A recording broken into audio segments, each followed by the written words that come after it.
ஏன் இந்த போர் அவசியம் தானா? இதுல வீம்புக்குன்னு பண்றது யாரு, இதுல விக்டிம் யாரு அப்படின்ற கேள்விலாம் இருக்கு. இந்தியாவுக்கு வந்து ஒரு மெயின் சோர்ஸ் என்னன்னு பார்த்தீங்கன்னா ஆயில். 80% ஆஃப் த ஆயில் அந்த சைடில் தான் ஸ்ட்ரெயிட் ஆஃப் ஹார்மஸ் அப்படின்னு சொல்லிட்டு ஒரு பகுதி, அதுதான் மேஜர் டிரான்ஸ்போர்ட் போகிறதுக்கான இது வந்து ஈரானில் இருக்குது. இது பாதிக்கப்பட்டால் இந்தியாவுக்கு இன்னொன்று யூஎஸ் தனியாக வந்ததுன்னா தனியாக வைக்கிற பேர் என்ன, ஆப்ரேஷன் எபிக் ஃபியூரி ஓகே அப்படின்னு ஒன்று. இஸ்ரேல் தனிப்பட்ட இதில் ஒரு பேர் என்ன வந்திருக்குன்னா லயன்ஸ் ரோர். தேரான்ங்கிறது இவங்களோட மெயின் இது கேபிட்டல் மாதிரி ஈரானில். அதில் வந்து ஒரு யூஎஸ் எம்பசி இருக்கு. அதில் ஒரு 52 பேரை வந்து ஹாஸ்டேஜாக தூக்கிட்டாங்க, பணைய கைதிகள் மாதிரி. ஆமாம், தூக்கி வச்சுட்டு ஒரு நாள் 2 நாள் குறைஞ்சபட்சம் ஒரு 444 நாள் வச்சுருக்காங்க. இன்னொன்று மெயின் பிரச்சனை என்னன்னா, ஈரான் வந்து நியூக்ளியர் ப்ரோக்ராம்லாம் பண்ணுது. ஆனால் இவங்க நியூக்ளியர் வெப்பனை வந்து டெஸ்டிங் பண்ணுறாங்க அப்படின்னு வந்து எல்லாருக்குமே டவுட்டு. இஸ்ரேலுக்கு அது ஒரு பெரிய த்ரெட்டாக இருக்குது இஸ்ரேலுக்கு. ஸோ இவங்களை வச்சு நீ எனக்கு ஜோக் காட்டாத, சொடுக்கு போகிற நேரத்தில் இவங்க எல்லாரையும் காலி பண்ணிடுவேன். ஆக்சிஸ் ஆஃப் ரெசிஸ்டன்ஸ்னு சொல்லிட்டு இவங்களோட லோக்கல் கைஸ்லாம் பேரை பார்த்தீங்களா, ஆக்சிஸ் ஆஃப் ரெசிஸ்டன்ஸ். இதுனா அந்த ஹெஸ்போலா, அந்த ஹமாஸ், அந்த கும்பல் எல்லாம் வந்துடும். ஏன்னா ஈரான் என்ன சொல்றாங்கன்னா, நேற்று பார்த்தேன் நியூஸ்ல, நீங்க தொட்டுட்டீங்க நாங்க முடிக்கிறோம் அப்படின்ற மாதிரி அவங்க ஒரு ஸ்டேட்மெண்ட் கொடுத்துருக்காங்க. இவங்க என்ன சொல்றாங்கன்னா, முன்ன மட்டும் இல்ல கூட வரவங்களையும் சேர்த்து அழிச்சிருக்குன்னு சொல்லி இவங்க சொல்றாங்க. அதனால இது எங்க ஒரு வேளை வந்து உலக லெவல்ல அது ஒரு பாதிப்பு ஏற்படுத்திருக்கோம் அப்படின்னு. சுரேந்தர் வணக்கம். வணக்கம். போன வீடியோல ஒரு வார்ஷிப் பத்தி நீங்க பேசியிருந்தீங்க. ஆமா, யுஎஸ் உடைய வார்ஷிப் இப்படிதான் வந்து ஈரான் அந்த எல்லையில நிறுத்தியிருக்காங்க கடல்ல. அதுல டாய்லெட் இஷ்யூ பயங்கரமா போயிட்டு இருக்குது. அதாவது ஒரு 6000 பேர் இருக்கிறாங்க, 600 டாய்லெட் தான் இருக்குது. அப்பப்ப அது வந்து அடைச்சிக்குது அப்படின்லாம் ஏகப்பட்ட சிக்கல்களை பத்தி பேசியிருந்தாங்க. 6 மாசத்துல வந்து அது வெளியே திருப்பி கூப்பிட்டுக்க வேண்டியது. ஆனா 11 மாசம் எக்ஸ்டெண்ட் பண்ணி விட்டாரு ட்ரம்ப்.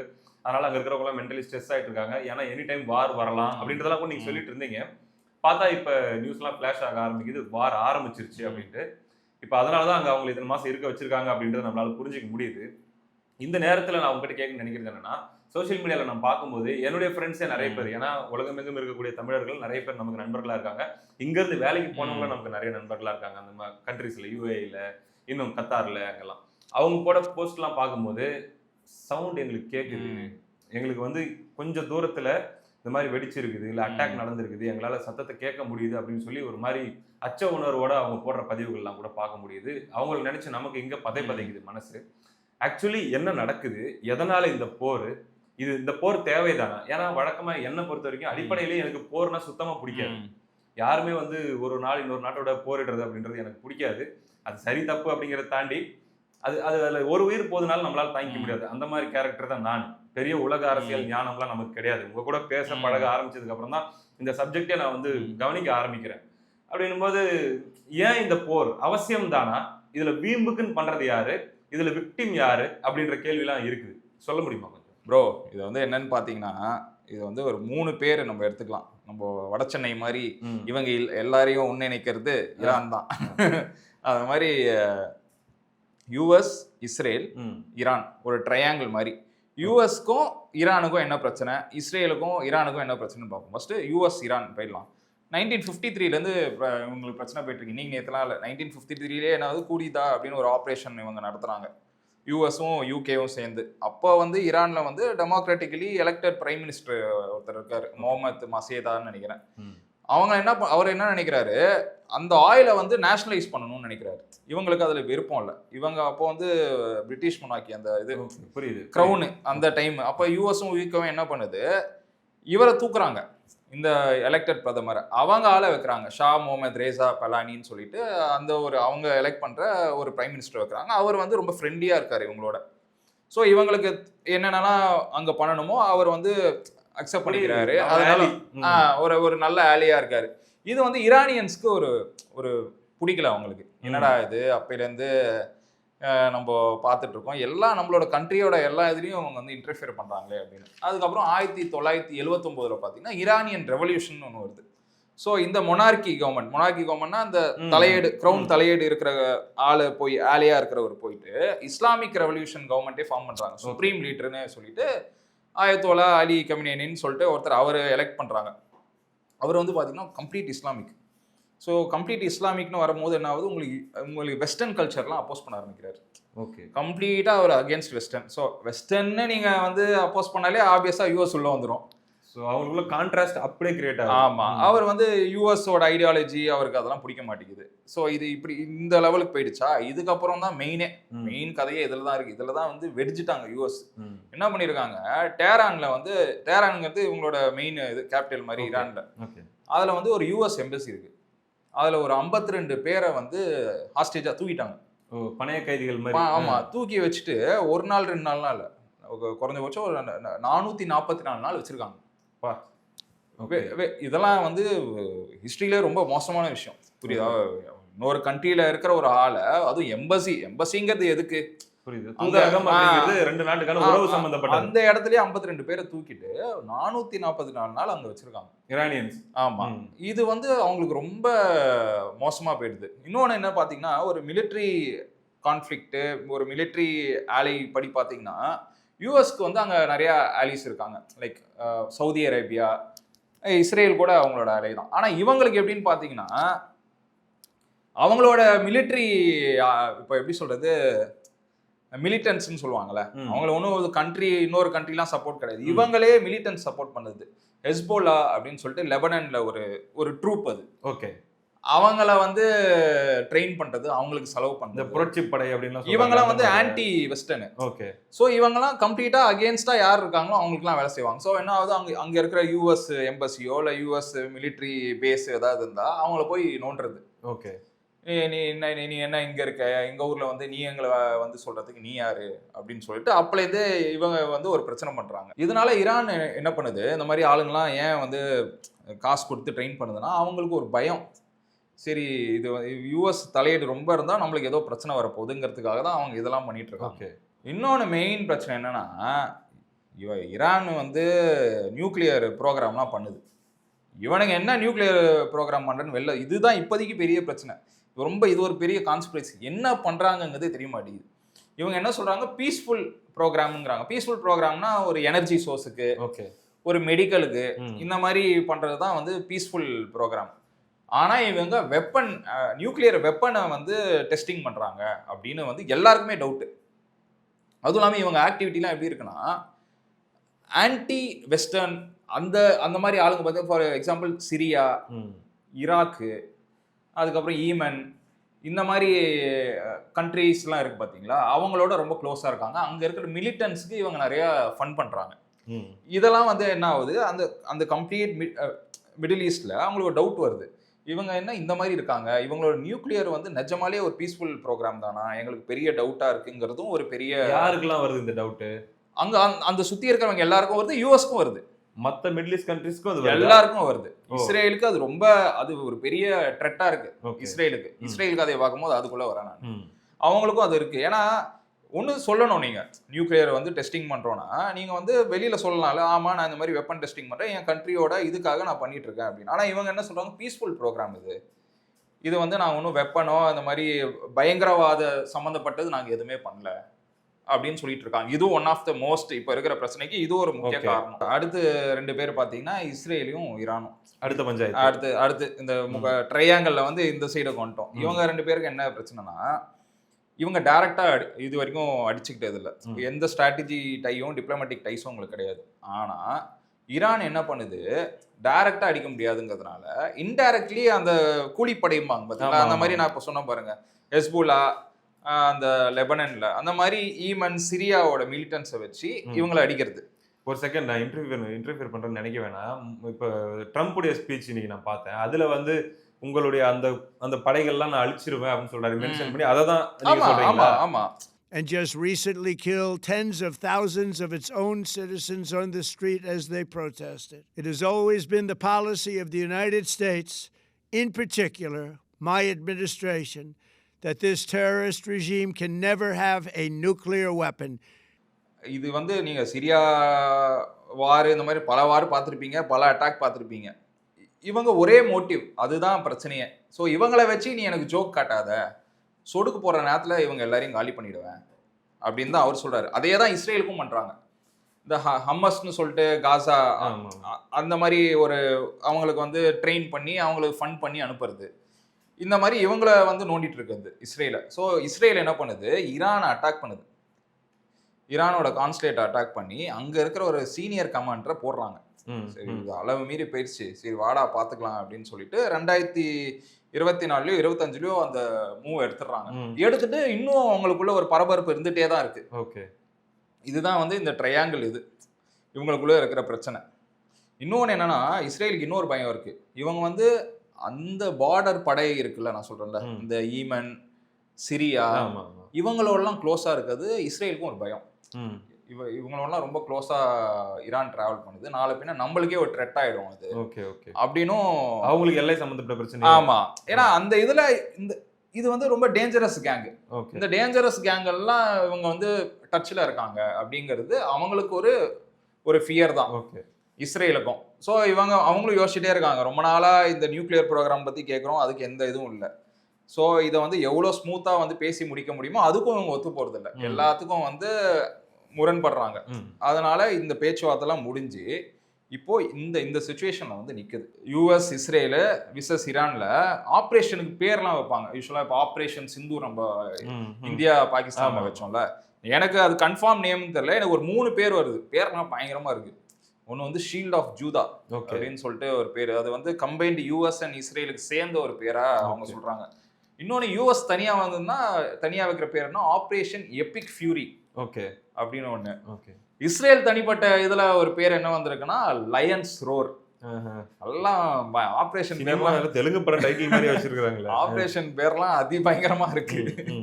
இப்போ வந்து யூஎஸ் சப்போர்ட் பண்ற கண்ட்ரிஸ், யூஎஸோட ஆலிஸ்லாம் நீங்க வந்து பாத்தீங்கன்னா நாட்டோல யார் யார் இருக்காங்கன்னு பாத்தீங்கன்னா united kingdom, France, Germany, Italy, Canada, Spain.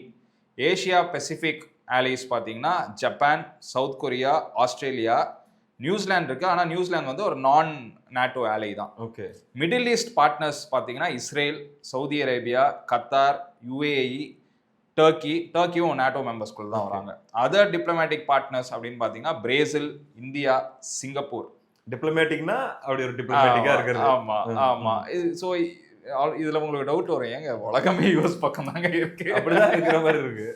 So இந்த சைடுமான 2 பேரை தவிர, ஆமா, ரஷ்யா, சைனாவை தவிர. ஆமா, இல்ல இதுல இன்னொரு ட்விஸ்ட் இருக்கு, நம்மளும் பார்ஷியலி ஈரானோட தான் இருக்கும். நம்ம வந்து இந்தியாவும், ஆமா, இந்தியாவும் டிப்ளமேட்டிக் பேர் வச்சிருக்கோம். ஆமா. சோ ஈரானுக்கு வந்து பாத்தீங்கன்னா ரஷ்யா, சைனா. ஆனா இது வந்து அவங்களுக்கு ஒரு டிப்ளமேட்டிக் டீலிங் இருக்கு, ஆனா நாட்டோ அளவுக்கு ஸ்ட்ராங் கிடையாது. ஸோ நாட்டோனா எதுவாக இருந்தாலும் அவங்க வந்து கூட நின்றுவாங்க. ஏன்னா யூஎஸ் வந்து ஒரு சூப்பர் பவர் கண்ட்ரி. ஸோ இவங்களுக்குள்ள இருக்கிற பாண்டிங் அப்படிதான். ஆனா ஈரானுக்கு அந்த மாதிரி வருவாங்கன்னா வரமாட்டாங்க. அப்படி வர்றது ரஷ்யாவும் அதாவது சைனாவும் அவங்க கூட வந்து ரிலேஷன்ஷிப்ல இருந்தாலும் இப்படி வந்து நிக்கிற மாதிரி அவங்க வந்து நிக்க மாட்டாங்க. ஒரு சர்க்கிளா இப்ப போட்டுக்கோங்களேன். இப்போ உதாரணத்துக்கு இவ்வளவு கண்ட்ரிஸ் இருக்குல்ல, இந்த எல்லா கண்ட்ரிஸும் வேர்ல்ட் வைட் கனெக்டட். ஆமா, ஒரு வெப் மாதிரி விட்டீங்கன்னா எல்லாருமே கனெக்டடா இருப்பாங்க. இப்ப ரஷ்யா, சைனா உள்ள வந்ததுன்னா இது தனியா எடுத்துக்கோங்க சப்ஜெக்ட. ரஷ்யாக்கு எதிரானவங்க யாரு, சைனாக்கு எதிரானவங்க யாரு, அது இப்படி வந்துரும். கிளையா பிரியும். அவங்க ஃப்ரெண்டு, அவங்க ஃப்ரெண்ட்ஸ், அந்த மாதிரி தனித்தனியா போயிடும். ஸோ இவங்க வந்து அந்த மாதிரி டஃப் டெசிஷன் எடுக்க மாட்டாங்க. ரஷ்யாவோ சைனாவோ நம்ம ஸ்மூத்தா செயல் பண்ணிட்டு இருக்கோம், நம்ம வந்து அவசரப்பட்டு நம்ம வந்து சப்போர்ட் பண்றோங்கிற பேர்ல நம்ம எதுக்கு நம்ம ஃப்ரெண்ட்லி கண்ட்ரீஸை வந்து பகச்சிக்கணும் அப்படின்னு தான் யோசிக்கும். ஈவன் இந்தியாவே இந்த விஷயத்துல நியூட்ரல் ஸ்டாண்ட் தான் இருக்கு. கண்டிப்பா. ஈரானுக்கு இன்னொரு கும்பல் இருக்கு. நீங்க நினைக்கலாம் என்னடா அது ஏதோ சைனா ரஷ்யா சொன்ன ஏதோ பெரிய கண்ட்ரின்னு. ஆக்சிஸ் ஆஃப் ரெசிஸ்டன்ஸ்னு சொல்லிட்டு இவங்களோட லோக்கல் கைஸ்க்குலாம் பேரை பாத்தீங்களா, ஆக்சிஸ் ஆஃப் ரெசிஸ்டன்ஸ். இதுனா அந்த ஹெஸ்போலா, அந்த ஹமாஸ், அந்த கும்பல் எல்லாம் வந்துரும். அந்த ஹாத்தி மூவ்மெண்ட் அந்த மாதிரிலாம் இருக்கு, என்னென்னமோ பேர் இருக்கு. ஈமன்ல இருக்கிற இது வந்து அந்த ஈமனு, சிரியால இருக்கிற ஒரு இதுக்கு பேர் இது. ஓகே. ஸோ இவங்கெல்லாம் இவங்களுக்கு ஆலிஸ். இததான் ட்ரம்ப் சொல்றாரு, அவனுங்களாவது பரவாயில்ல, நீங்க யாரா சொடுக்கு போடுற நேரத்துல அவங்களை முடிச்சிருவேன்னு சொல்றது இந்த கேங்க தான். இது வந்து என்னன்னா அவங்களுக்குள்ளேயே இருக்கிற ஒரு ட்ரெயின்டு, அவங்களுக்கு ஓரளவுக்கு மிலிட்டரி ஃபோர்ஸ் இருக்கு. ஆனா யூஎஸ் இஸ்ரேலை எதுக்குற அளவுக்குலாம் டெஃபினட்டா அவங்க அவ்வளவு பவர்ஃபுல் டெஃபினட்டா கிடையாது. ஃபார் எக்ஸாம்பிள் இந்தியா யூஎஸ் கிட்ட வந்து டெக்னாலஜி அந்த மாதிரி நம்ம வந்து ட்ரேட் டீல்ஸ்லாம் பண்ணிட்டு இருக்கோம். இஸ்ரேல் கிட்ட டிஃபென்ஸ் டெக்னாலஜி அப்படி. ஈரான் கிட்ட நம்ம வந்து எனர்ஜி ட்ரேட், எனர்ஜி விஷயமான, ஸோ அவங்களோட ட்ரேட் பண்ணிட்டு இருக்கோம். நம்மளோட இதுல பொசிஷன் என்னன்னா நியூட்ரல் தான். ம், ம். நம்ம நியூட்ரலா இருக்கிற ஸ்டாண்ட் தான். ஏப்பா சண்டை போடாதப்பா. ஏப்பா இப்போ நீங்க பிரதமர் போனாரு பாத்தீங்களா? ஆமா. இல்லங்க சம சேஃப் பிளேங்க. அது அந்த மாதிரி டெசிஷன் எடுக்கணும். ஏன்னா சில பேர் சொல்றாங்க வாய்ஸ் அவுட் பண்ண மாட்டேங்கிறாங்க அப்படின்னு. அந்த இடத்துல இருந்தாதான் தெரியும். ஜெய்சங்கர்லாம் இருக்காரு, எங்க பயங்கரமான ரோலுங்க அதெல்லாம். ஸோ நம்ம வந்து ஒரு ஒரு கவர்மெண்டா பிரிச்சுலாம் பார்க்கக்கூடாது. அந்த அந்த அந்த பேலன்ஸை மெயின்டைன் பண்றது very very tough task. Important தானுங்க. ஆமா, இப்போ இஸ்ரேலுக்கு மோடி போனார்ல, இதை பத்தி எதுவுமே பேசல. உங்களுக்கு நாங்க சப்போர்ட் உங்க கூட இருக்கோம், இது தப்பு இது சரியில்லாம் எதுவுமே சொல்லல. அவர் போனாரு, டெவலப்மெண்ட் ரிலேட்டடா பேசிட்டு ஏன் ஆதரவு உனக்கு இருக்கு, நம்ம பேரு நம்ம 2 பேருக்குள்ள ஒரு ரொம்ப வருஷம் பாண்டிங் இருக்கு அப்படின்னு பேசிட்டு வந்துட்டாரு. இதை பத்தி பெருசா அவர் எதுவுமே பேசல. இதுதான் சொல்றேன், அது நியூட்ரல் ஸ்டாண்ட் எடுக்கிறதுங்கிறது. இன்னொன்னு வந்து பாத்தீங்கன்னா, இந்த பிரச்சனைனால இந்தியாவுக்கு என்ன பாதிப்பு? ஏன்னா நம்மளாம் கவலைப்படுறதே இல்ல, குண்டு போடுறாங்க அடிச்சுக்கிறாங்க, எங்கேயோ போட்டுறாங்க. இந்தியாவுக்கு ஒரு பெரிய பாதிப்பு இருக்கு. அது என்னன்னு பாப்போம். இல்ல இது வந்து வேர்ல்டு வார் நோக்கி போகுதுன்னு சில பேர் சொல்றாங்களே, அந்த அளவுக்கு வாய்ப்பு இருக்கா பிரதர்? இல்லங்க, போலாம். Any war can lead to world வார்ன்ற மாதிரி தான் இருக்கு. until and unless இது வந்து யுஎஸ் ஈரான் மேல தாக்குறது ரொம்ப சாதாரண ஒரு விஷயமா தான் நான் பாக்குறேன். இது வேர்ல்டா மாறாது. ஏன்னா அதர் கண்ட்ரீஸ்லாம் நான் சொன்ன மாதிரி ப்ளே பண்ணதா எல்லாருமே உள்ள வந்துட்டாங்கன்னா வேர்ல்ட் வார் தான். அது கண்டிப்பா பண்ண மாட்டாங்க. ஏன்னா இப்போ இருக்கிற உலகத்துல டெஃபினட்டா சேஃப் பிளே தான் பண்ணுவாங்க. நீ வந்து இப்போ நம்ம தெரு சண்டை மாதிரி ஃப்ரெண்ட் மேல கை விட்டான்டா நானும் போயிட்டு கை விடுவேன், புரியுது, பஞ்ச் டயலாக் வேணா பேசிட்டு இருப்பாங்க மாறி நான் உன்ன நசிக்கிறேன், எனக்கு வந்து வருத்தம் இருக்கு நீங்க இப்படி பண்ணது, நான் வந்து ஏத்துக்கல, இந்த மாதிரி பேசுவாங்களே தவிர இமிடியேட் டெசிஷன் இதுல எடுக்க முடியாதுங்க. ஏன்னா அது உலகம் சம்பந்தப்பட்டது. ஏன்னா ஈரான் என்ன சொல்றாங்கன்னா, நேத்து பார்த்தேன் நியூஸ்ல, நீங்க தொட்டுட்டீங்க நாங்க முடிக்கிறோம் அப்படின்ற மாதிரி அவங்க ஒரு ஸ்டேட்மெண்ட் ஒன்று விட்டுருக்காங்க. இவங்க என்ன சொல்றாங்கன்னா, உன்னை மட்டும் இல்ல உன் கூட வரவங்களையும் சேர்த்து அழிச்சிருவேன்னு சொல்லி இவங்க சொல்றாங்க. அதனால இது எங்க ஒரு வேளை வந்து உலக லெவல்ல அது ஒரு பாதிப்பை ஏற்படுத்திருமோ அப்படின்ற மாதிரி. இல்ல இனி வார் உலக லெவல்ல பாதிப்பு வரும்னா உங்களுக்கு வந்து இன்டைரக்ட்லி வரும்.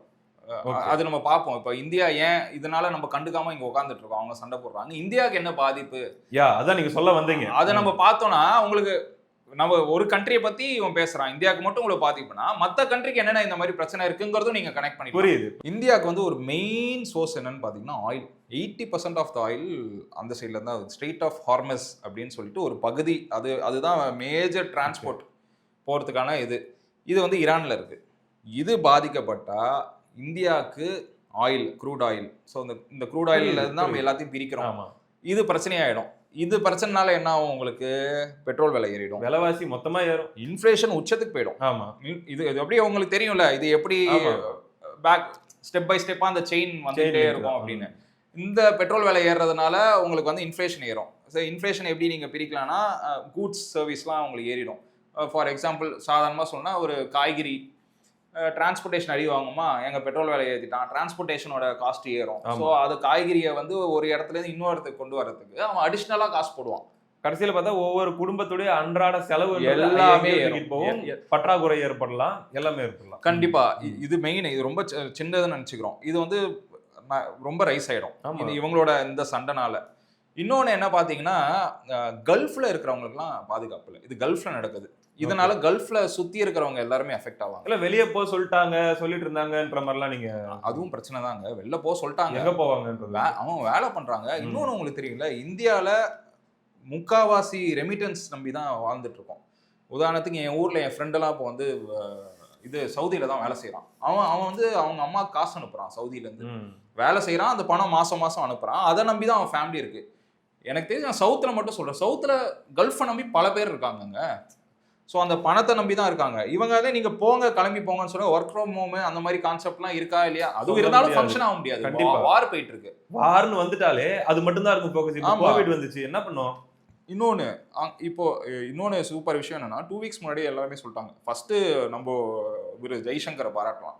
அவர் முன்னாடியே அவருக்கு கன்ஃபார்ம் பண்ணிட்டார், ஓகே இந்தியன்ஸ் அங்கேருந்து கிளம்புங்க, வெளியுறவுத்துறை அமைச்சர் எல்லாருமே கிளம்புங்க.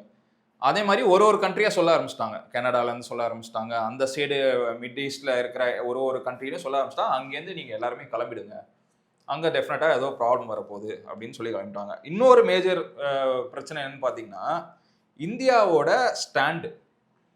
அவங்க வந்து இந்த பிரச்சனை அதிகமாகி வேற ஏதாவது கண்ட்ரி உள்ள வந்தா இவங்க ஸ்டாண்டை மாத்தி தான் ஆகணும். அவங்களுக்காக அந்த ப்ரெஷர் இருக்கும். இப்போ நியூட்ரலா இருக்காங்க. அந்த பிரஷர் உள்ள ஓடிட்டே இருக்கும் இந்தியா. அப்ப இந்த டிப்ளமசியை எப்படி ஹேண்டில் பண்றதுன்றதுல ஒரு சிக்கல் வரும். பெரிய டாஸ்க் அது. நீங்க நம்ம சொல்ற top super country, super power countries, இந்த சைனாவோ, ரஷ்யாவோ, ஜப்பானோ, இவங்க யார் இறங்குனாலும் ஈரானோட ரிலேஷன்ஷிப் விட்டுருங்க, நம்மளுக்கும் அவங்களுக்கும் இருக்கிற ரிலேஷன்ஷிப், அந்த பேலன்ஸ் அங்க அடிவும். அந்த இடத்துல நீங்க அந்த ஒரு டெசிஷன் எடுக்கணும். அது ரொம்ப மோஸ்ட் இம்பார்ட்டன்ட் இந்தியா. சோ அந்த ஸ்டேஜுக்கு போறதுக்கு முன்னாடி இந்த வார்லாம் நிக்கிறது நல்லது இல்லையா? நான் இது அந்த வார் நின்றும் தான் நினைக்கிறேன். ஏன்னா இது வந்து எப்படி பாத்தீங்கன்னா அதே ஈகோ தான். நீ என்ன சொல்றது, நான் என்ன கேட்கறது, இது வந்து எங்க ஆரம்பிச்சு எங்க முடிக்குங்கிறது நம்மளுக்கு தெரியாது. இது வந்து இன்னைக்கு நேத்து ஆரம்பிக்கல, ரொம்ப வருஷமா போய் இப்போ வந்து இதை முடிக்கலாங்கிற ஸ்டேஜ்ல இருக்காங்க. நம்ம அந்த யுஎஸ்எஸ் ஜெரால்ட் எஃப் ஃபோர்டு ஷிப்பை பத்தி பேசியிருந்தோம். அந்த ஷிப்பை வந்து எக்ஸ்டெண்ட் பண்ண சொல்லியிருக்காரு ட்ரம்ப் அப்படின்னு. இப்போ தெரியுதா இதோட இம்பார்ட்டன்ஸ்? விடவே மாட்டேன் அப்படின்னு சொல்லிட்டு ஆக்சுவலா குண்டு போட ஆரம்பிச்சுட்டாங்க. ஒரு 4 மணி நேரம், அந்த வீடியோ பண்றது 4 மணி நேரம் முன்னாடியே டேரான்ல வந்து பாம் பிளாஸ்டிங் எல்லாமே ஆரம்பிச்சிருச்சு. நம்ம இதை பப்ளிஷ் பண்ணும்போது அடுத்த டெவலப்மெண்ட் ஏதாச்சும் நடந்திருக்கும், நம்ம பேச வேண்டியதா இருக்கும். ஆமா. இன்னொன்று என்னன்னு பார்த்தீங்கன்னா, நம்ம ஊர் வந்து நிறைய ஸ்டாக் மார்க்கெட்டை நம்பி இருக்கிற ஊர். ஸ்டாக் மார்க்கெட்டு குளோபல் எக்கனாமியை நம்பி இருக்கிற மாதிரி ஒரு கண்ட்ரி தான் நம்மளுது. இதனால ஸ்டாக் மார்க்கெட் பயங்கரமாக அடி வாங்கும். திடீர்னு கிராஷ் ஆகும். கோல்டு விலைலாம் இப்போ சமீப காலத்தில் ஏறிச்சு பார்த்தீங்களா? அந்த மாதிரி ஸ்டாக் மார்க்கெட் வந்து மேலே கீழே எக்கனாமி பயங்கரமாக கிராஷ் ஆகும். இதெல்லாம் நம்மளுக்கு அஃபெக்ட் ஆகுது. ஸோ நம்மளுக்கு வந்து ஒரு எக்ஸாம்பிளாக நம்ம கண்ட்ரி பற்றி சொல்லியிருக்கேன். வேர்ல்ட் வைட் அவன் நாட்டுல அவனுக்கு பிரச்சனை, அவனுக்கு இந்த பிரச்சனை. ஏன்னா நம்ம வந்து இந்த ஆயிலை நம்பி இருக்கிறதுல நம்மளும் ரொம்ப மேஜரான ஒரு ஆள். அந்த வழியா தான் பிரதர், உலகமே ஒரு சின்ன கூடு, அதுல எல்லாரும் ஒருத்தரோட ஒருத்தர் நம்ம சார்ந்துதான் இருக்கும். யாரு சண்டையா இருந்தாலும் எல்லாருக்கும் அது வந்து பிரச்சனை தான். சரி, ரைட்டு. இந்த போர் இப்பதான் ஆரம்பிச்சிருக்குது. அடுத்து என்னென்னலாம் ஆக போகுது, எப்போ முடிய போகுது, இதோட டெவலப்மெண்ட்ஸ் என்ன, இல்லை இதோடைய எக்ஸ்டென்ஷன், இதோட வீரியம் எதை நோக்கி போக போகுது அப்படிங்கிறத நம்ம வரக்கூடிய வீடியோஸில் நம்ம பேசுவோம். உங்களுக்கு இன்ட்ரெஸ்டிங்காக இருந்தால் பேசலாம் அப்படின்னு சொல்லி கமெண்ட் பண்ணுங்கள். நம்ம இதோ இப்போ ஒரு வாரை பற்றி பேசிகிட்டு இருக்கிறோம். நேற்றோ முந்தா நேற்றோ இன்னொரு வாரம் ஒன்று நடந்துச்சு. பாகிஸ்தானுக்கும் ஆப்கானிஸ்தானுக்கும் ஒரு வாரம் நடந்துச்சு. அது என்ன யாருமே கண்டுக்க மாட்டீங்களா? ஊருக்கு போயிட்டாங்க. அது நான் கண்டிப்பாக பண்ணணும்னு தான் நினச்சேன். இதில் இன்னொன்று என்னன்னா, நம்மளுக்கு வந்து பார்க்குறாங்களோ இல்லையோ, இது வந்து பேசுறதுக்கு நம்மளுக்கு வந்து ஒரு கடமை இருக்கு பிரதர். இந்த சேனலே வந்து நம்ம பார்க்குற வியூஸ் எவ்வளோ போகுதுன்றதை டார்கெட் பண்ணி நம்ம கான்டென்ட்ஸ் பண்ணலை. அப்படி பண்ணணும்னா நம்ம பண்றதுக்கு நிறைய டாபிக் இருக்குது. இல்ல, எனக்கு நிறைய பேர் மோட்டிவேட்டிங்கா எனக்கு வந்து கமெண்ட்ஸ்ல போட்டாங்க, நல்லா பேசுறீங்க, இன்னும் நிறைய பேசுங்கன்னாங்க. நான் அந்த ஒரு 2 கமெண்ட்காக கூட நான் வீடியோ அந்த ரெஸ்பான்சிபிலிட்டின்றது நமக்கே. இப்ப கமர்ஷியலா 2 டாபிக் இன்னைக்கு இருக்கு, பேசினா கண்டிப்பா 50,000 பேர் 1,00,000 பேர் பாப்பாங்கன்னு இருக்கு. ஆனா நம்ம இன்டென்ஷனலி அதை ஸ்கிப் பண்றோம். இல்ல, நம்ம கொஞ்சமாச்சும் நாலேஜ் ஆன, கொஞ்சமாச்சும் யூஸ்ஃபுல்லான கான்டென்ட்ஸா நம்ம பண்ணுவோம் அப்படிங்கறது தான் நம்ம அதுதான் ஐடியாவே. அந்த ஆடியன்ஸை தான் நம்ம விரும்புறோம். ஆடியன்ஸ் சொல்றதை விட அந்த மாதிரியான அந்த ஃப்ரெண்ட்ஸ் சர்க்கிள் தான் நம்ம விரும்புறோம். எனக்கு எங்களுக்கு நாலேஜ் பத்தலனாலும் நீங்க கமெண்ட்ஸ்ல இதை நீங்க விட்டுட்டீங்கன்னு எங்களுக்கு சொல்லுங்க, நாங்களும் தெரிஞ்சுக்கிறோம். மிஸ்டேக்ஸ், கரெக்ஷன்ஸ் எதுவா இருந்தாலும் ஷேர் பண்ணுங்க. வேற ஓபன் டு என்ன சொல்றது டேக். ஆமா, எங்க வயசுக்கு எங்க நாலேஜ் கம்மியா இருக்கலாம். நீங்க எல்லாருமே எவ்வளோ எக்ஸ்பீரியன்ஸ் வயசானவங்க இருப்பீங்க. உங்களுக்கு என்ன இன்புட்னாலும் சொன்னீங்கனாலும் அதை நாங்க தெரிஞ்சுக்கிட்டு அடுத்தடுத்த வீடியோஸ்ல நாங்க கண்டிப்பா. பாகிஸ்தான் ஆப்கானிஸ்தான் வார பத்தியும் பேசணும் அப்படின்னு இருந்துச்சுன்னா கமெண்ட்ல வந்து ஏதாச்சும் ஒன்று போட்டு விடுங்க. எங்களுக்கு புரியுற மாதிரி ஒரு கோட் வேர்டை போட்டு விடுங்க. அடுத்த வீடியோவில் சந்திப்போம் பிரதர். ரொம்ப தேங்க்யூ.